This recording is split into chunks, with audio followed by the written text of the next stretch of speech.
At first glance, Zanzibar is a picture of paradise. The tropical weather, palm-fringed white sand beaches, and spectacular views leave visitors feeling they've journeyed to the very edge of the earth.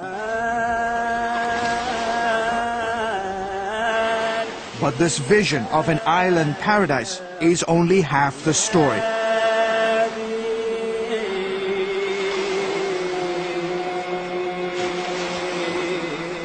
In recent years, another side to Zanzibar, often hidden to outsiders, has emerged.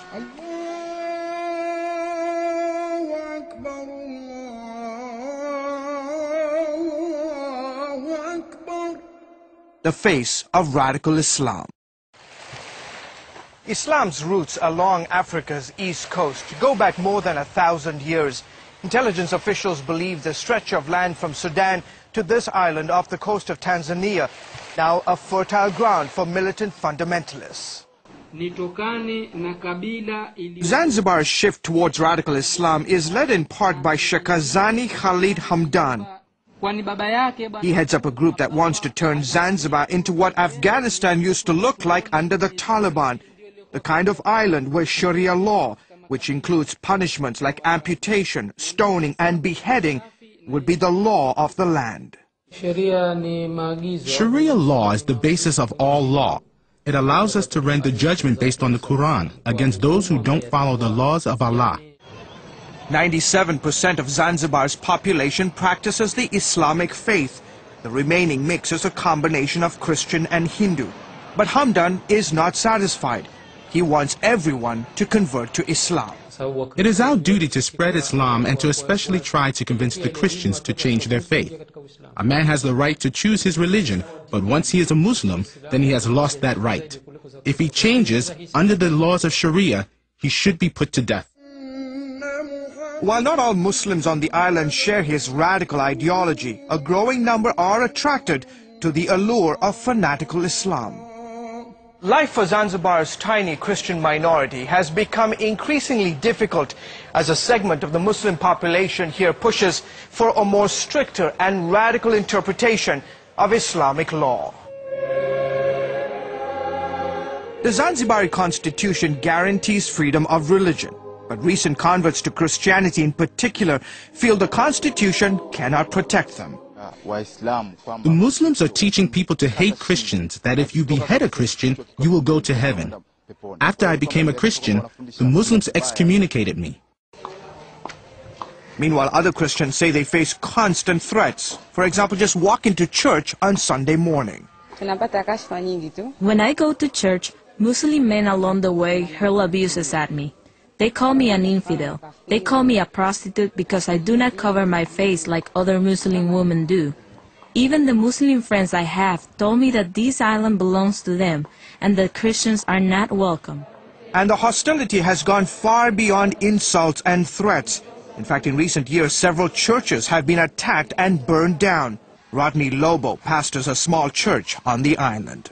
The people are made to believe that Christians should not worship in Zanzibar because Zanzibar is Muslim.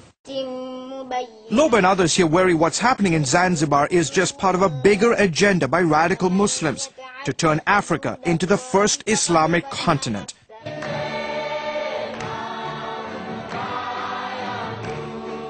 Despite these tensions, the tiny evangelical church in Zanzibar is growing.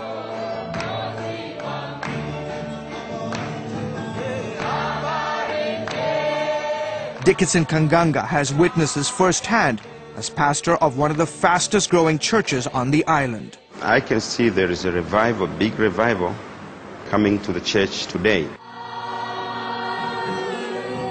Fueled in part, he says, by miracles. A lot of people here are being tormented by the demons, and I've seen them coming to the church and God setting them free.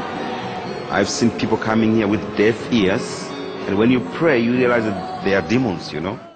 Susie Solomon is one of the many who experienced God's healing power after years of battling disease. After 2 years of suffering from constant malaria attacks, God has healed me.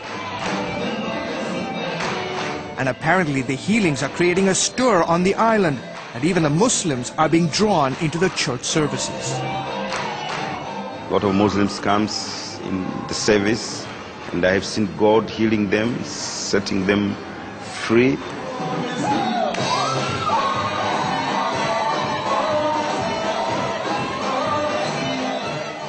And according to Kakanga, it's not only the miracle service that's bringing crowds, but also the sound of praise. Some are attracted by the music, the kind of the music we are playing. And by that way, they listen the message and they got saved.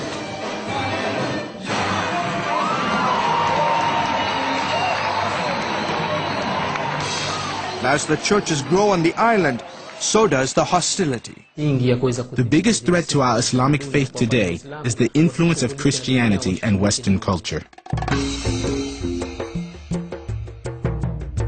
Yet in the face of persecution, Christians in Zanzibar say they'll continue to spread the message of Christ. We still come together and worship. We still encourage one another. We still preach love. I see there is a big revival all over the island because we are seeing the great harvest, and because we have opened our spiritual eyes to see that there is something which is happening. That's why people are coming to the church. They come depressed, they meet Jesus Christ setting them free.